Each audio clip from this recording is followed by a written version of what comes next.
I am often asked about how Arendt and Heidegger met each other, and this is the way I have described it.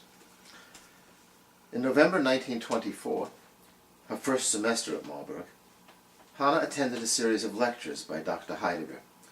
He did not yet have what was in Germany the highly esteemed title of professor. The seminar was on the subject of Plato's Sophist. This short dialogue in the original Greek was the only reading assigned, although Heidegger's lecture notes for the seminar, published some years later, are almost 20 times more extensive than the text on which they are based. In other seminars, students would have been expected to read half of all that Plato wrote and to immerse themselves in secondary literature. But Heidegger's students in the fall of 1924 were led by him to consider the meaning of almost every word and phrase in Greek. Thus, Plato became the substance of Hannah's first exercise in thinking with and against Heidegger.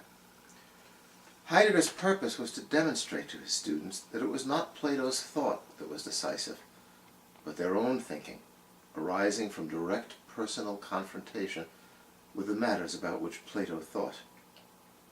Heidegger taught that the only meaningful approach to philosophy begins with recognition that it is not the thought of great philosophers that matters, but the fact of their thinking.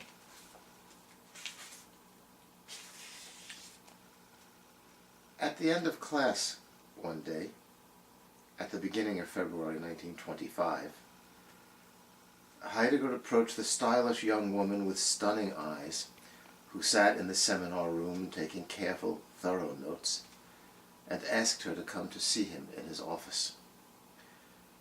The days are gray, wet, and cold in Marburg at that time of year, and the old buildings were chilly and damp. When she came to his office, Hannah was wearing a coat buttoned to the collar and a hat with a large brim against the rain and cold. He asked about the lectures and about the philosophers she had been reading.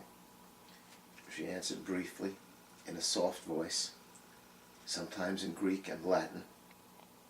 She looked away demurely, but he took her in with his eyes, and years later admitted to Hannah that he had retained the image of a shy girl quietly answering his questions all the rest of his life. A few days later, Hannah received a note from him that began, "Dear Miss Arendt, I must come to see you this evening and speak to your heart."